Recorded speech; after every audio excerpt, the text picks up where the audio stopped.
ಮನ್ಯಾಗ ಎಲ್ಲ ಅದಾರಿ ನಿಮಗೆ, ಏನು ಕಡಿಮೆ ಅದಾರಿ? ಈಗ ಗನಕ ಯಾರು ಬಡವರ ಇಲ್ಲ, ಎಲ್ಲರೂ ಶ್ರೀಮಂತರ ಅದಾರಿ. ನಿಮಗೆ ಮಾತಾಡಕ ಮೊಬೈಲ್ ಸಟ್ ಹೊರಗೆ ಬಿಡುದಿಲ್ಲ ನಿಮ್ಮನ್ನ. ಮಾತಾಡಕ ಮೊಬೈಲ್ ಸಟ್ ಅದ, ನೋಡಾಕ ಟಿವಿ ಸಟ್ ಅದ. ಮಾತಾಡಕ ಮೊಬೈಲ್ ಸಟ್ ಅದ, ನೋಡಾಕ ಟಿವಿ ಸಟ್ ಅದ, ಕುಂಡ್ರಾಕ ಸೋಫಾ ಸಟ್ಟು ಅದ. ಆದರೂ ಇಲ್ಯಾಕೆ ಬಂದ್ರಿ? ಅದನ್ನೆಲ್ಲ ಬಿಟ್ಟು ಎಲ್ಲ ಸಟ್ ಅದಾವು. ಇವು ಎಲ್ಲ ಸಟ್ ಅದಾವು ಮನ್ಯಾಗ ಇಟ್ಟೆಲ್ಲ. ಇದಕ್ಕಿಂತ ಏನು ಇದ ಕೈಲಾಸ ನಿಮಗೆ? ಒಂದು ಮೊಬೈಲ, ಒಂದು ಟಿವಿ, ಒಂದು ಸೋಫಾ ಸಟ್ಟ ಇತ್ತಂದ್ರೆ ಯಾರೂ ಬೇಕಾಗೇ ಇಲ್ಲ ನಿಮಗೆ. ನಾನು ನಿಮಗೊಂದು ಮಾತು ಹೇಳ್ತೇನೆ, ಎಲ್ಲ ಅದ ರೀ. ಮೊಬೈಲ್ ಸೆಟ್ ಅದ, ಟಿವಿ ಸೆಟ್ ಅದ, ಸೋಫಾ ಸೆಟ್ ಅದ, ಆದ್ರೆ ತಲೆ ಅಪ್ಸೆಟ್ ಅದ. ಮಾಡೋದೇನದ ಎಲ್ಲ ಐತಿ, ಎಲ್ಲ ಐತಿ. ತಲೆ ಅಪ್ಸೆಟ್ ಅದ, ಸಮಾಧಾನ ಇಲ್ಲ. ಎಷ್ಟು ಟಿವಿ ಧಾರಾವಾಹಿ ನೋಡ್ರಿ ಸಮಾಧಾನ, ಮೊಬೈಲ್ ನೋಡ್ರಿ ಸಮಾಧಾನ, ಸೋಫಾ ಸೆಟ್ ಮ್ಯಾಲ ಬಿದ್ದು ಉಳ್ಳಾಡ್ರು ಸಮಾಧಾನ ಇಲ್ಲ.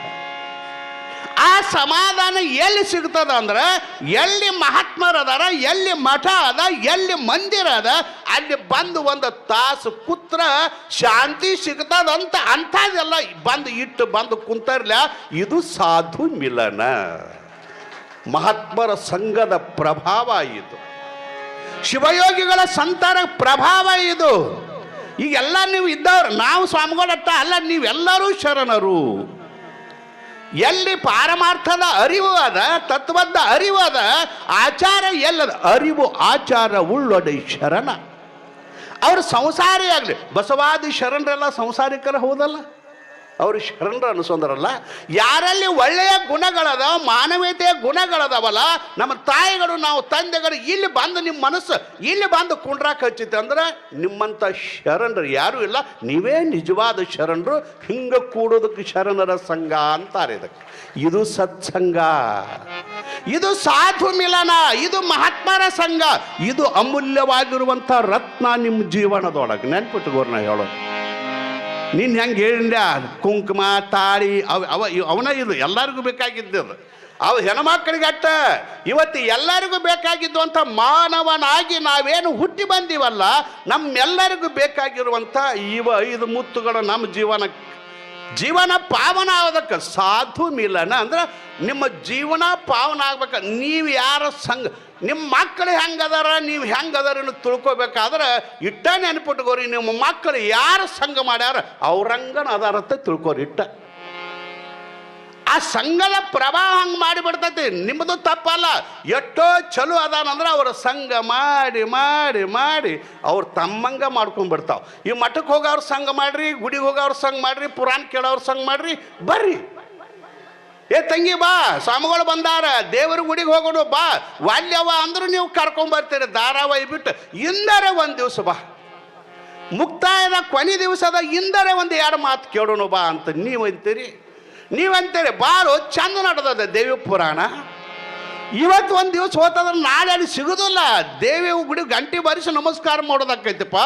ಈ ವೈಭವ ಇವತ್ತು, ಈ ಪೂಜಾ, ಈ ಶೃಂಗಾರ, ಈ ಮಾತುಗಳು ಸಿಗೋದಿಲ್ಲ.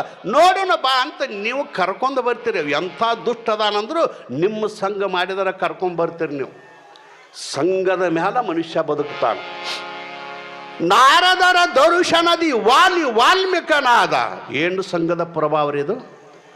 ನಾರದರ ದರುಶನದಿ ವಾಲ್ಮೀಕನಾದ. ಒಬ್ಬ ನಾರದ ಮಹರ್ಷಿಯ ದರ್ಶನ ಮಾಡ್ಕೊಂಡು ವಾಲ್ಮೀಕಿ ಋಷಿ ಆದ. ತಾಕತ್ತೇನಿದ್ದಿರ್ಬೇಕು ಅದರೊಳಗೆ, ಮಹಾತ್ಮರ ಸಂಘದೊಳಗೆ. ಅದಕ್ಕಾಗಿ ನೀವೆಲ್ಲರೂ ನೆನಪಿಟ್ಟುಕೋರಿ. ಅದ ಒಂದು 2 ದಿವಸ ಹೋಗ್ತೈತಿ ವಿಷಯ ಬೇಡ. ಸಾಧು ಮಿಲನ ಅಂದ್ರೆ ಸಜ್ಜನರ ಅಂದ್ರೆ ಒಳ್ಳೆಯವರ ಸಂಘ ಮೊದಲು ನೀವು ಮಾಡ್ರಿ. ನಿಮ್ಮ ಮಕ್ಕಳು ಹಿಂದೆಗಿಡಿಸ ನಮ್ಮ ಮಕ್ಕಳು ಹಾಳಾದು, ನಮ್ಮ ಮಕ್ಕಳು ಹಿಂಗಾದು ಅಂದ್ರೆ ಅದು ಮಕ್ಕಳ ತಪ್ಪಲ್ಲ, ಅದು ನಿಮ್ಮ ತಪ್ಪು. ಯಾಕಂದ್ರೆ ಹಂಗೆ ಸಂಘ ಮಾಡಲ್ದಂಗೆ ಬುದ್ಧಿ ಹೇಳಿ ಮೊದಲು ನೀವು ಅವ್ರ ಸಂಘ ಬೇಡ್ರಿ. ಮೊದಲು ನೀವು ಅವ್ರ ಸಂಘ ಮಾಡ್ತೀರಿ ಅಂದ್ರೆ ನಿಮ್ಗೆ ಕೂಡ ಅವು ಬರ್ತಾವು. ನೀವಂತ ಕೋಟಿ ಕೊಟ್ಟರು ಆ ದುಷ್ಟರ ಸಂಘ ಬೇಡ ಅಂತ ಹೇಳಿ ನಾವು ಒಂದು ಪದ ಬರ್ದಾನೆ. ಕೋಟಿ ಕೋಟಿ ಕೊಟ್ಟರು ದುರ್ಜನರು ಎದರಾದ್ರೆ ಅದ ದೂರ ಸರಿದು ಬರಬೇಕೆಲ್ಲ ಖರೆ ರೊಕ್ಕದ ಲಾಭ ನೋಡಿ ಅವನ ಸಂಘ ಮಾಡಿದೆ ಅಂದ್ರೆ ಇಂದಿಲ್ಲ ನಾಡಿ ನಿನ್ನ ಮೋಸ ಮಾಡೇ ಮಾಡಿ ನಿನ್ನ ಹಾಳಿಗೆ ಹಚ್ತಾನ. ಅದಕ್ಕಾಗಿ ದುಷ್ಟರ ಸಂಘ ಎಂದೂ ಮಾಡಬೇಡ್ರಿ. ಅದಕ್ಕಾಗಿ ನಿಮ್ಮ ಜೀವನದೊಳಗೆ ನಾ ಹೇಳೋದೇನು ಅಂದ್ರೆ ಇಟ್ಟು ದಿವಸ ಹೇಳೋದಕ್ಕಿಂತ ಇವತ್ತು ಹೇಳಿದ ನೆನಪಿಟ್ಟುಕೋರಿ, ಸಜ್ಜನರ ಸಂಘ ಮಾಡಿ. ನಿಮ್ಮ ಪ್ರಪಂಚ, ನಿಮ್ಮ ಜೀವನ, ನಿಮ್ಮ ಬದುಕು ಬಂಗಾರ ಆಗಬೇಕು. ನಿಮ್ಮ ಮನೆ ಒಳಗೆ ಒಳ್ಳೆಯ ಸಂಸ್ಕಾರ ಬರಬೇಕಾಗಿತ್ತು ಅಂತ ಕೇಳಿದ್ರೆ ಅದು ಸಂಘದ ಮೇಲೆ ಅದ. ಅದಕ್ಕಾಗಿ ಸಜ್ಜನರ ಸಂಘ ಮಾಡಬೇಕು. ಇದು ಸಾಧು ಮಿಲನ ಒಂದು ರತ್ನ. ಇದು ಅದ ಒಂದೊಂದು ದಿವಸ ಅದಾವವು ಮಹಾತ್ಮರ ಸಂಘ, ಸಾಧು ಮಿಲನ. ಇನ್ನು ಎರಡನೇ ರತ್ನ ಹರಿಭಜನ. ಹರಿಭಜನ ಎರಡನೇ ರತ್ನ. ಹರಿಭಜನ ಅಂದರೆ ಏನ್ರಿ? ಪರಮಾತ್ಮನ ನಾಮಸ್ಮರಣೆ ಮಾಡೋದು. ಎನ್ನ ಜೀವೆಯಲ್ಲಿ ಹರಿನಾಮ ಒಂದಿರಲು ಇನ್ನೇಕೆ ಯಮನ ಬಾಧೆಗಳು. ಎಂಥ ತಾಕತ್ತದ ನೋಡ್ರಿ ಅದರಾಗ. ಒಬ್ಬ ಶರಣ ಅಂತಾನ, ಒಬ್ಬ ದಾಸ ಅಂತಾನ, ಒಬ್ಬ ಸಂತ ಅಂತಾನ. ಏ ಪರಮಾತ್ಮ, ನನ್ನ ನಾಲಿಗೆ ಮೇಲೆ ಪರಮಾತ್ಮನ ನಾಮಸ್ಮರಣೆ ಇತ್ತಂದ್ರು ಯಮನ ಅಂಜಿಕೆನೂ ನನಗಿಲ್ಲ. ತಾನು ಎಷ್ಟು ತಾಕತ್ತಿದ್ದಿರ್ಬೇಕು ನಾಮಸ್ಮರಣೆ ಒಳಗೆ. ಪರಮಾತ್ಮನ ನಾಮಸ್ಮರಣೆ ಒಳಗೆ ತಾಕತ್ತದ ರೀ. ನಾಮಸ್ಮರಣೆ ಮಾಡಿದರೆ ಪರಮಾತ್ಮ ಓಡೋಡಿ ಬರ್ತಾನ. ನಾಮಸ್ಮರಣೆ ಮಾಡಿ ಶಿವನಾಮವನ್ನು ನುಡಿಯದ ಬಾಯಿ ಬಚ್ಚಲ ಕುಣಿಯಂತೆ. ಏನು ಮಾಡೋದು ಈ ಬಾಯಿ ತಗೊಂಡು? ಆ ಬಾಯಿ ಒಳಗೆ ಪರಮಾತ್ಮನ ನಾಮಸ್ಮರಣೆ ಇಲ್ಲದೆ ಇದ್ರೆ ನಿನ್ನ ಬಾಯಿ ತಗೊಂಡು ಮಾಡೋದೇನದು? ಅದಕ್ಕಾಗಿ ಪರಮಾತ್ಮನ ನಾಮಸ್ಮರಣೆ ಮಾಡು, ಹರಿಭಜನೆಯನ್ನು ಮಾಡು. ಮಾತು ಮಾತಿಗೆ ಶಂಕರ ಅನ್ನು, ಶಾಂಭವಿ ಅನ್ನು ನಿಮ್ಮ ನಾಡಿಗೆ ಒಳಗೆ ಸದಾ ಶಿವ ಶಿವ ಅನ್ರಿ. ಎದ್ದಾಗೊಮ್ಮೆ ಶಿವ, ರಾತ್ರಿ ಬಿದ್ದಾಗೊಮ್ಮೆ ಶಿವ, ಏಳಾಗ ಶಿವ ಶಿವ ಅನ್ರಿ. ಸಾಯಂಕಾಲ ಕಾರ್ಯಕ್ರಮ ಆರಾಮ್ ಸಾಯಂಕಾಲ ತನಕ ನಿಮ್ಮ ಉದ್ಯೋಗ ಚಲೋ ನಡೀತಾವ. ಮನ್ಕೊಳ್ಳೋ ಹೊತ್ನಾಗ ಶಿವ ಶಿವ ಅನ್ರಿ. ಮನ್ಕೊಳ್ಳೋ ಹೊತ್ನಾಗ ನಿಮ್ಮ ಮನಿ ದೇವ್ರ ಅಂತೀರಲ್ಲ, ದೇವರ ನನದ ಮನ್ಕೋರಿ. ರಾತ್ರಿ ಕೆಟ್ಟ ಕನಸು ಬಿಡುವುದಿಲ್ಲ. ಅಕ್ಕ ಮೈದೇವಿ ಹಾಡಿಲ್ಲ ಒಂದು ಮೊದಲಾಗಿ ಯಾವುದೋ, ಅಕ್ಕ ನಾನೊಂದು ಕನಸು ಕಂಡೆ, ಅಕ್ಕಿ ಅಡಕಿ ತೆಂಗಿನಕಾಯಿ ಮಲ್ಲಿಕಾರ್ಜುನನ ಕಂಡೆ. ಅಕ್ಕಿ ಕನಸಿನಾಗ, ನಿಮ್ಮ ಕನಸಿನಾಗ ನನಗೆ ಗೊತ್ತಿಲ್ಲಪ್ಪ. ನಿಮ್ಮ ಕನಸು, ನಿಮಗೂ ಕನಸು ಬೀಳ್ತಾವ. ದೇವ್ ಬಂದಂಗಾಗಿತ್ತು, ರಾತ್ರಿ ಎಬಿಸಿದಂಗಾಗಿತ್ತು, ಅಕ್ರಾಳ ಕಾಣಿತ್ತು. ಹೌದು, ನೀವು ಯಾವ್ದು ನೆನೆಸ್ತಿರ್ಲ ಅದು ಕನಸು ಆಗ್ತದ. ಬ್ಯಾಡ ಅದು. ಮನ್ಕೊಳ್ಳೋ ಹೊತ್ನಾಗ ಶಾಂಭವಿ ಶಾಂಭವಿ ಶಾಂಭವಿ, ಸಿದ್ಧಲಿಂಗ ಸಿದ್ಧಾರೂಢ ಎಲ್ಲ ಲಿಂಗ. ಯಾರನ್ನ ನೆನೆರಿ? ಗುರುವಿನ ನೆನೆರಿ, ದೇವರನ್ನ ನೆನೆರಿ. ಎಲ್ಲ ಮರೇನು ಲಕ್ಷ್ಮಿಯರೇನು ದಾನ ಮರೇನಮ್ಮ ಏನಾರೇನು ಶಾಂಭವಿಯರೇನು ಅಂದು ನೆನದ ಮನ್ಕೋರಿ. ಕೆಟ್ಟ ಕನಸು ಬಿಡುವುದಿಲ್ಲ. ನಿಮ್ಮ ಮನಸ್ಸು ಶುದ್ಧಕ್ಕೈತಿ. ಮನ್ಕೊಳ್ಳೋ ಹೊತ್ನಾಗ ಹಂಗೆ ಅಂದ ಮನೆಗಿರಿ ಅಂದ್ರೆ 7 ಹೊತ್ನಾಗೂ ಅದ ಭಾವನೆನ ಇರ್ತೈತಿ. ಕಣ್ಣು ಮುಚ್ಚಿ ಒಂದು 5 ನಿಮಿಷ ಅನ್ರಿ, ಏನಾಗೋದಿಲ್ಲ. 5 ನಿಮಿಷ ಅನ್ರಿ, ಬೆಳತಾನ ಅದ ನಾಮಸ್ಮರಣೆ ಇರ್ತೈತಿ ಮನಸ್ಸಿನಾಗ. ಏಳಾಗು ಅದ, ನೀವು ಬೀಳಾಗನ ಶಿವ ಶಿವ ಅನ್ನೋದಿಲ್ಲ. ಅಯ್ಯಯ್ಯೋ, ಟಿವಿ ನೋಡಿ ನೋಡಿ ನೋಡಿ ಬ್ಯಾಸತ್ತು ಬಂದ ಅಯ್ಯೋ ಬಿದ್ದು ಬಿಡ್ತೀರಿ. ಏಳಾಗ ಅಯ್ಯಯ್ಯೋ, ಬೀಳಾಗು ಅಯ್ಯಯ್ಯೋ, ಏಳಾಗು ಅಯ್ಯಯ್ಯೋ, ನಿಮ್ಮನ್ನು ಒಯ್ಯಾಗು ಅಯ್ಯಯ್ಯೋ. ಅಯ್ಯಯ್ಯೋ ಅಲ್ಲ, ಏಳಾಗ ಶಿವ ಶಿವ ಅಂದು ಎದ್ದು ಮುಂದೆ ಕೆಲಸಕ್ಕತ್ರಿ. ಎಲ್ಲ ಕೆಲಸ ಎಸಾಕತ್ತಾವ. ಮಾಡ್ಕೊಳ್ಳೋ ಹೊತ್ನಾಗ ಶಿವ ಶಿವ ಅಂದ ಮಾಡ್ಕೋರಿ, ಚಂದನ ಕನಸು ಬಿಡುತ್ತಾವ. ಪರಮಾತ್ಮ ಎಲ್ಲ ಕೊಟ್ಟನ್ರಿ, ಅವನು ನಾಮಸ್ಮರಣೆ ಮಾಡೋಕ್ಕಾಗೋದಿಲ್ಲ. ಇಡೆ ನಿಮ್ಮ ದಾನ, ಬೆಡೆ ನಿಮ್ಮ ದಾನ, ಸುಡಿದು ಬೀಸುವ ಗಾಡಿ ನಿಮ್ಮ ದಾನ. ಯಾವರ ಒಂದು ಕಪ್ ಚಹಾ ಕುಡಿಸಿದ್ರೆ ಸಾಯುತಕ ನೆನಿತೀರಿ. ನಮ್ಮ ಸಾವುಕಾರ ಭೇಟಿಯಾಗಿದ್ರಿ ಜಗದೀಶ, ಏನ್ರಿ ಬಸ್ ಸ್ಟ್ಯಾಂಡ್ದಾಗ ಒಳ್ಳೆನಕ್ಕಾಗಲಿ ಒಂದು ಕಪ್ ಚಹಾ ಕುಡಿಸಿದ. ಎಡಿದು ಕುಡಿಸಿದ, ಅವ್ನು ದೇವ್ರು ಕೊಟ್ಟದ ಕುಡಿಸ್ಬೇಕಲ್ಲ. ಅವನು ನೆನಿತೀರಿ, ಸಾವುಕಾರ ನೆನಿತೀರಿ. ತಮ್ಮ ಇಳೆ ನಿಮ್ಮ ದಾನ, ಬೆಳೆ ನಿಮ್ಮ ದಾನ, ಸುಳಿದು ಬೀಸುವ ಗಾಳಿ ನಿನ್ನ ದಾನ. ಇದನ್ನು ದೇವಿನ ಕೊಟ್ಟಿಲ್ಲ, ಗಾಳಿ ಕೊಟ್ಟಾಳ, ಮಳೆ ಕೊಟ್ಟಾಳ, ಬೆಳೆ ಕೊಟ್ಟಾಳ, ನಮಗೆ ಬದುಕು ಕೊಟ್ಟಾಳ, ಮನುಷ್ಯ ಜನ್ಮ ಕೊಟ್ಟಾಳ. ಮತ್ತು ಅಕ್ಕಿನ ನೆನೆಸೋದಲ್ಲ ಅಂದ್ರೆ ನೀವೆಂತ ಕೃತಜ್ಞನಿದ್ದಿರಬೇಕು. ಅದಕ್ಕಾಗಿ ಇದನ್ನು ಕೊಟ್ಟಾಳಲ್ಲ ದೇವಿ, ಪರಮಾತ್ಮ ಕೊಟ್ಟಾಳಲ್ಲ. ಅದಕ್ಕಾಗಿ ಹರಿಭಜನೆ ಹೇಳ್ರಿ. 7 ಹೊತ್ನಾಗ ಅನ್ರಿ ನೀವು ಶಿವ ಶಿವ ಅನ್ರಿ, ನೀವು ಶಿವ ಶಿವ ಅನ್ರಿ. ಅದಕ್ಕಾಗಿ ಹೇಳಿದರು ಅವರು, ನಸುಕಿನಲ್ಲಿ ತಾನೆದ್ದು ಭಗವಂತನ ನೆನೆಯದವನ ಬದುಕು ಏನವನ. ಬಸವಣ್ಣ ಬೇದು ಬಿಟ್ಟಾನ. ನಿನ್ನ ಬದುಕ, ನಿನ್ನ ಸಂಸಾರ, ನಿನ್ನ ಬಾಳೆನ ಅಂತ ಬೈತಿರ್ಲ ನೀವು. ಬಸವಣ್ಣ ಬೈತಾನ, ನಸುಕಿನಲ್ಲಿ ತಾನೆದ್ದು ಭಗವಂತನ ಪರಶಿವನ ನೆನೆಯದವನ ಬಾಳುವೆ ಏನವನ, ಜೀವನ ಏನವನ, ಸಂಸಾರ ಏನವನ. ಬೆಂಕಿ ಹಚ್ಚವನ ಸಂಸಾರ. ಎದ್ದು ಕೂಡಲೇ ಶಿವ ಅಂತಿದ್ರ, ಪರಮಾತ್ಮನ ನೆನೆದಿದ್ರ ನಿನ್ನ ಜೀವನ, ನಿನ್ನ ಸಂಸಾರ, ನಿನ್ನ ಪ್ರಪಂಚ ಏನು ಮಾಡೋದಪ್ಪ. ಇವತ್ತು ಸಂತ ತುಕಾರಾಮ ಆಗಲಿ, ಸಂತ ಜ್ಞಾನದೇವ ಆಗಲಿ, ಅವ್ರು ಏನು ಮಾಡಿ ದೊಡ್ಡವರಾದ್ರಿ? ಏನು ಮಾಡಿ ದೊಡ್ಡವರಾದ್ರಿ? ನೆನಪಾಗ್ತದ ನಮಗೆ. ಹೇಳ್ತಾನ ಅವರೆಲ್ಲ ನಾಮಸ್ಮರಣೆ ಬಹಳ ದೊಡ್ಡವರಾದ್ರು. ಅಕ್ಕ ಮಹಾದೇವಿ ಜಗತ್ತಿನೊಳಗ ಏನು ಅನಿಸೋದ್ರಿ ಎಲ್ಲರಿಗೂ? ಮಹಾದೇವಿ ಯಾರು ಕರಿತಾರೆ ಮಹಾದೇವಿ ಅಂತೇಳಿ, ನಿಮಗೆ ಕರಿತಾರ. ಅಕ್ಕಿ ಕರಿಬೇಕಾದ್ರೆ ಅಕ್ಕ ಅಂತಾರ, ಹೌದಲ್ಲ? ಅಕ್ಕನ ಬಳಗ ಅಂತ ಅಕ್ಕಿಂದ ಚಲೋ ಆಗೈತಿ. ಅಕ್ಕ ಮಹಾದೇವಿ ಜಗತ್ತಿಗೆ ಅಕ್ಕ ಆದ್ಲಾಕಿ. ನಿಮ್ಮ ಮನ್ಯಾಗ ನಿಮ್ಮ ತಾಮಗಳು ಅಕ್ಕ ಅಂತ ಕರಿದು ನಿಮ್ದು ಬಾಳೆ ನೋಡ್ರಿ, ಬಾ ತಾವು. ಜಗತ್ತಿನ ಅಕ್ಕ ಮಹಾದೇವಿಯನ್ನು ಅಕ್ಕ ಕರಿಬೇಕಾದ್ರೆ ತಾಕತ್ ಆಕೆ ಆಯುಷ್ಯ ಎಟ್ಟೈತ್ರಿ. ನಿಮ್ಗೆ 70 ಆಗ್ಯಾವೋ 80 ಆಗ್ಯಾವೋ ಆಯುಷ್ಯ. ಅಕ್ಕ ಮಹಾದೇವಿ ಇಡೀ ಜಗತ್ತಿಗೆ ಅಕ್ಕ ಅನ್ಸೋಬೇಕಾದ್ರೆ ಆಕೆ ಆಯುಷ್ಯ ಎಟ್ಟೈತಿ ಗೊತ್ತೈತೆ ನಿಮಗೆ? ಕೇವಲ 18 ವಯಸ್ಸದೊಳಗೆ ತೀರ್ಕೊಂಡಾಳ ಆಕೆ. ನಿಮಗೆ ಮಾತಾಡಕ್ಕೆ ಬರೋದು, 18 ವರ್ಷ ಇದ್ರು. 18 ವರ್ಷದೊಳಗೆ ಜಗತ್ತಿಗೆ ಅಕ್ಕ ಆದ. ಯಾಕಂದ್ರೆ ತನು ಮೀಸಲು ಶಿವನ, ಕಣ್ಣು ಮೀಸಲು ಶಿವನ, ಇಡೀ ತನ್ನ ಜಗತ್ತ ಜೀವನವನ್ನೇ ಪರಮಾತ್ಮನಿಗಾಗಿ ಮೀಸಲಾ ಇಟ್ಟಿದೆ. ನಿಮ್ಮ ಸಂಸಾರಕ್ಕೆ ಮೀಸಲಾ ಇಡ್ತೀರಿ, ನಿಮ್ಮ ಪ್ರಪಂಚಕ್ಕೆ ಮೀಸಲಾ ಇಡ್ತೀರಿ. ಅಕ್ಕ ತನ್ನ ಜೀವನವನ್ನು, ಬರುವಂಥ ಒಂದೊಂದು ಕ್ಷಣಗಳನ್ನು ಏನು ಅಂದ್ರೆ ತನ್ನ ಜೀವನವನ್ನೇ ಪರಮಾತ್ಮನಿಗಾಗಿ ಚನ್ನ ಮಲ್ಲಿಕಾರ್ಜುನ ಗಂಡನೇನಾಗೆ. ನೆನಪಾತ್ ನೋಡ್ರಿ, ಇನ್ನು ಟೈಮ್ ಆದ್ರಾಗಲಿ ಅದನ್ನೊಂದು ಹೇಳೇ ಬಿಡವನ. ಎಂಥಾದ್ರಿ ಆಕೆ ತಾಯಿ ಅಂತಾಳೆ. ಎಂಥ ಮಾತು ಅದು ದೊಡ್ಡ ಕತ್ತಿ. ಒಂದು ಮಾತು ನೆನಪು ಹೇಳ್ತಾನೆ ನಾನು ಇವಾಗ.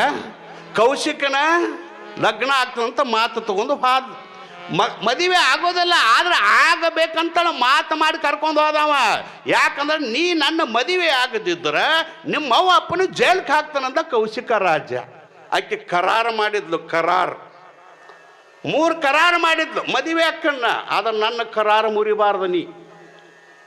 ನೀವು ಕರಾರು ಮಾಡಿ ಮದುವೆ ಹೋಗು, ಬೇರೆ ಅದಾವಲ್ಲ ನಿಮ್ಮ ಏನೇನೋ ಅದು ಬೇಕು ಇದು ಬೇಕು, ಮೊದಲು ಬೇರೆ ಆಗಬೇಕು, ಮನೆ ಕಟ್ಟಬೇಕು, ಹೊಲ ತಗೋಬೇಕು, ಕಾರ ಬೇಕು, ಇದನ್ನು ಹೇಳಿ ನೀವು ಹಾಕಿರಿ. ಕರಾರು ಮಾಡಿದ್ಲ ಅವಾಗ. ಏನಂತ ಅಂದ್ರೆ ಕೌಶಿಕ 3 ಕರಾರು ಮಾಡ್ತಾನೆ. ನಾನು ಮಾಡುವ ಲಿಂಗ ಪೂಜೆಗೆ ಅಡ್ಡಿ ಬರಬಾರ್ದು, ಗುರು ಸೇವೆಗೆ ಅಡ್ಡಿ ಬರಬಾರ್ದು, ಜಂಗಮ ಸೇವೆಗೆ ಅಡ್ಡಿ ಬರಬಾರ್ದು, ದಾಸೋಹಕ್ಕೆ ಅಡ್ಡಿ ನಾನು ನಿನ್ನ ಅರಮನೆಯಾಗಿ ಇರ್ತಾನೆ. ಇವ ಅಡ್ಡಿ ಬರಲ್ದಾಗ 1 ವರ್ಷ ನಡ್ಸ್ಕೊಂಡು ಹೋಗು, ಆಮೇಲೆ ನಿನ್ನ ಮದುವೆ ಅಕ್ಕನ ಅಂದ್ಲಾಕಿ. ಇಲ್ಲದ್ರೆ ಅವ್ವ ಅಪ್ಪನ ಜೈಲ್ಗೆ ಹಾಕ್ತಿದ್ರು. ಆಗ್ಲಿ ಅಂದ ಕಾಮುಕ ಬಂದ, ಮದುವೆ ಆಯ್ತಡಿ, ಇಷ್ಟು ನಾನು ನೆಮ್ಮ ನಡ್ಸೋತಾನಂದ. ಆಕೆ ಅವನ ಕಡೆ ಲಕ್ಷಣ ಕೊಡಲಿಲ್ಲ.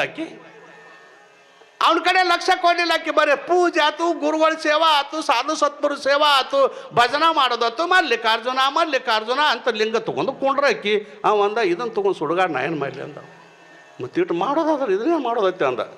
ಒಂದು ದಿನ ಲಿಂಗ ಪೂಜೆಗೆ ಕುಂತಾಳ ತಾಯಿ. ವೀರ ವಿರಾಗಿನಿ ತತ್ವ ಶಿಖಾಮಣಿ ಮಲ್ಲಿಕಾರ್ಜುನನ ಅರ್ಧಾಂಗಿನಿ. ಏನು ಚಂದ್ರಿ! ವೀರ ವಿರಾಗಿನಿ ತತ್ವ ಶಿಖಾಮಣಿ ಮಲ್ಲಿಕಾರ್ಜುನನ ಅರ್ಧಾಂಗಿನಿ ಅಕ್ಕ ಲಿಂಗ ಪೂಜೆ ಕೊಟ್ಟಾಳ. ಲಿಂಗಕ್ಕೆ ನೀರು ಹಾಕೈತಾಳ. 16 ವರ್ಷದ ಹೆಣ್ಣು ಹುಡುಗಿ ನೋಡಿದ, ಕಾಮುಕ ದೃಷ್ಟಿಯಿಂದ ನೋಡಿದ ಕೌಶಿಕ ಮಹಾರಾಜ. ಅವಗೇನ್ರಿ ಮೊದಲ ರಾಜ, ಅವ್ರಿಗ್ಯಾರು ಹೇಳವ್ರು ಕೇಳವ್ರು. ಆ ತಾಯಿ ಪೂಜೆ ಕುಂತಾಳ. ಲಿಂಗದ ಮೇಲೆ ನೀರು ಹಾಕಿ ವಿಭೂತಿ ಹಚ್ಚಿ ಪತ್ರಿ ಏರಿಸಿ ಮಲ್ಲಿಕಾರ್ಜುನ ಅಂತ ಅನ್ಕೊಂತ ಕುಂತಾಳ. ಹಿಂದಿನಿಂದ ಕಾಮುಕ ದೃಷ್ಟಿಯಿಂದ ಬಂದ ಕೌಶಿಕ ರಾಜ. ಬಂದು ನೋಡಿದ, ಕಾಮಾತುರಾಣಾಂ ನ ಲಜ್ಜ ನ ಭಯಂ. ಆಕೆ ಪೂಜಾ ಕುತ್ತಾಳನು ಕಬರಿಲ್ಲ. ಹೋಗಿ ಏನು ಮಾಡಿದ, ಹಿಂದೆ ಹೋಗಿ ಆಕೆ ಸೀರಿ ಸೆರಗ ಹಿಡಿದು ಜಗ್ಗಿದ. ಪರಪುರುಷರ ಕೈ ಹತ್ತಿದಾಗ ಕರೆಂಟ್ ಶಾಕ್ ಆದಂಗಾತಕಿ. ತಿರುಗಿ ನೋಡ್ತಾಳ, ಕಾಮುಕ ಕೌಶಿಕ ಮಹಾರಾಜ. ಯಾರ್ರಿ ಅವ? ರಾಜ. ಆಕೆ ತಿರುಗಿ ನೋಡಿದ್ಲು, ಹುಚ್ಚೈತಿದಂದ್ಲಕ್ಕಿ. ನಾ ಏನು ಮಾಡಾಕತ್ತೀನಿ ಇವೇನು ಮಾಡಿದ ಅಂಥೇಳಿ ಒಂದು ವಚನವನ್ನು ಅಂದ್ಬಿಟ್ರಿ ಮೈ ಜುಮ್ಮನಬೇಕು. ಅವ ಅಕ್ಕಿ ಯಾಕೆ ದೊಡ್ಡ ಕಾದ್ದು ನಾಲಿಗೆ ಒಳಗೆ ಮಲ್ಲಿಕಾರ್ಜುನ ಧ್ಯಾನ ಅದ, ಅದನ್ನು ಹೇಳ್ತಾನೆ. ಅಕ್ಕಿ ಒಲವು ಎಕ್ಕಡಿತ್ತು. ಆಕೆ ಅವನು ನೋಡಿದ್ಲು, ಒಂದು ಮಾತು ಅಂದ್ಲಕ್ಕೆ, ಕೌಶಿಕ, ಎಮ್ಮೆಗೊಂದು ಚಿಂತೆ ಸಮಗಾರಗೊಂದು ಚಿಂತೆ. ಮಾತಕ್ಕಿತ್ತು. ಎಮ್ಮೆಗೊಂದು ಚಿಂತೆ ಸಮಗಾರಗೊಂದು ಚಿಂತೆ, ಧರ್ಮಿಗೊಂದು ಚಿಂತೆ ಕರ್ಮಿಗೊಂದು ಚಿಂತೆ. ನಿನಗೆ ನಿನ್ನ ಕಾಮದ ಚಿಂತೆ, ನನಗ ಚನ್ನಮಲ್ಲಿಕಾರ್ಜುನ ಯಾವಾಗ ಒಲಿದಾನೋ ಒಲಿಯನೆಂಬ ಚಿಂತೆ. ನನಗೆ ಚಿಂತೆ ಐತಿ, ನಿನಗೆ ನಿನ್ನ ಕಾಮದ ಚಿಂತೆ ಐತಿ ಅದ. ನನಗೆ ಯಾವುದು ಚಿಂತೆ ಐತಿ ಅದ, ಚನ್ನಮಲ್ಲಿಕಾರ್ಜುನ ಒಲಿದಾನೋ ಒಲಿಯನೆಂಬ ಚಿಂತೆ. ಒಲ್ಲೆ ಹೋಗು ಸೆರಗ ಬಿಡು ಮರುಳೆ ಅಂತ ಬೈದು ಬಿಟ್ಲ. ಅರ್ಥನ ಹೇಳು, ದೊಡ್ಡ ಕತೆ ಅದು. ನಾ ಸಂಕ್ಷಿಪ್ತ ಯಾಕೆ ಹೇಳ್ತಾನಂದ್ರೆ, ಆಕೆ ಮನಸ್ಸು ಯಾಕೆ ದೊಡ್ಡ ಕ್ಯಾಲ್ದು ಅಂತ ಕೇಳಿದ್ರೆ, ಆಕೆ ಆಶೆ ಏನದ ಅಂದ್ರೆ, ನೀವು ಒಲಿದು ರಾಜ ಮಹಾರಾಜರು ಒಲಿದು ಬೇಕಾಗಿಲ್ಲ. ಆಕೆ ಆಶೆ ಏನದ ರೀ, ಚನ್ನಮಲ್ಲಿಕಾರ್ಜುನ ಯಾವಾಗ ಒಲಿದಾನೋ ಒಲಿವೆನೆಂಬ ತವಕ ಇತ್ತು ಆಕೆಗೆ. ಇದು ಹರಿಭಜನ, ಪರಮಾತ್ಮನ ಕಡೆ ಒಲವು. ಯಾವಾಗ ಪರಮಾತ್ಮನ ಆಶೀರ್ವಾದ ಆದೀತು ಅಂತ ಹೇಳಿ, ಅದಕ್ಕಾಗಿ ನಾವೆಲ್ಲರೂ ಪರಮಾತ್ಮನ ಒಲಿಮೆಗಾಗಿ, ಶಾಂಭವಿಯ ಒಲಿಮೆಗಾಗಿ ಯಾವತ್ತು ನಮ್ಮ ನಾಲ್ಗೆಯಿಂದ ಶಾಂಭವಿ, ಸದ್ಗುರುನಾಥ, ಪರಮಾತ್ಮ, ಶಿವನೇ, ಶಂಕರ ಏನರೇ ಅನ್ರಿ ಏನ. ಎರಡನೇ ರತ್ನ ಇದು ನಮ್ಮ ಜೀವನದೊಳಗೆ ನಾವು ಗಳಿಸಬೇಕಾಗಿದ್ದು. ಇದೇ ನಮ್ಮ ಕೂಡ ಬರುದ್ರಿ. ಯಾರು ಸಂಗಡ ಬಾಹೋರಿಲ್ಲ, ನಾರಾಯಣ ನಾಮ ನೆರೆ ಬಾಹುದಲ್ಲದೆ ಬರ್ದಾರ ಅವ್ರು. ಯಾರೂ ಬರೋದಿಲ್ಲ. ಯಾರು ಇಲ್ಲೇನು ಕೂತಾರಲ್ಲ ಇವ್ರು ಯಾರೂ ಬರೋದಿಲ್ಲ. ನಾರಾಯಣ, ಪರಮಾತ್ಮ, ಸದ್ಗುರು ಅವನ ಕೃಪಾ ಬರೋದದ. ಸಾಧು ಮಿಲನ, ಹರಿಭಜನ ಇವೆರಡು ಅಮೂಲ್ಯವಾಗಿರುವಂಥ ರತ್ನ. ಇನ್ನು ಮೂರದಾವ, ಅವು ಸಂಕ್ಷಿಪ್ತ ಹೇಳ್ಕೊತ. ಸಾಧು ಮಿಲನ, ಹರಿಭಜನ, ದಯಾ. ಇದು ಮೊದಲು ಬೇಕು.